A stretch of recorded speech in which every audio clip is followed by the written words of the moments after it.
The opposition People's Progressive Party Civic is predicting that the 11th Parliament will not be a robust parliament and that there will not be many sittings. Opposition Chief Whip Gail Teixeira notes that what will be seen is a rolling parliament.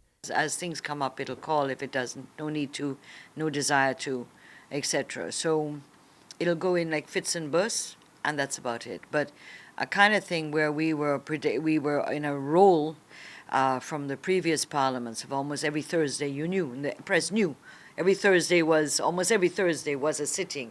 In the last parliament, Raphael Trotman was Speaker of the House. At the end of his tenure, he told Nightly News that it was a parliament he would not want to preside over again, due to the number of blockades and other issues which plagued the 10th parliament. It was the first time Ghana saw a parliament whereby the opposition had control of the legislature and the government in control of the executive. Nevertheless, Teixeira admitted that from the last parliament to the present, the public is much more knowledgeable of the functioning of Parliament.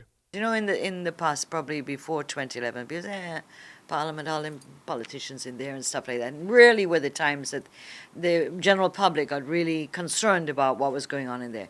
From the 9th Parliament and in this Parliament, it is really interesting to meet people, citizens, taxi drivers, vendors, sales girls, etc., and what's going on in Parliament, why them people behaving so wide. And this is an interesting thing because the public is now more conscious of, one, the importance of Parliament, what's important about Parliament, and what are these bills and these budgets and so on. It has greater meaning to people. Ms. Teixeira says in the past there was dialogue between chief whips whenever there was disagreement on a bill. Thereafter, the House was usually appraised of the outcome of those interchanges. She further explained that that type of dialogue is not currently taking place. Politics is about overtures and indications that sometimes are not written in stone, not written in granite. It's not like the media where you have hardcore black and white issues. Politicians deal with a lot of gray areas.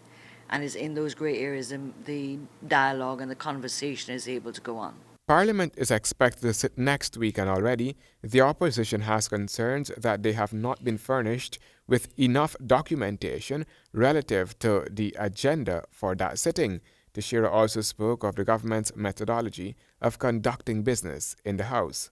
And so in a Parliamentary Management Committee meeting, the Prime Minister says, when we asked, this is in October, we asked him about, well, what's coming on the agenda, and he basically said, oh, there's going to be a witness protection bill, Mr. Harman's amendments on the Broadcasting Act, the coroner's inquest, law reform.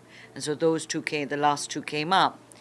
So by the end of October, there's basically nothing has been submitted. November, nothing's been submitted. So it's in December you suddenly have this rush now to bring in these other bills for first reading. The opposition chief whip is also complaining of what is termed a threat to parliamentary democracy. According to the standing orders of the National Assembly, the fourth sitting of each parliament is set aside for private members' day or opposition members. According to Teixeira, there has been no day set aside for the opposition to pursue its own agenda. Handa Duncan H, GP Nightly News.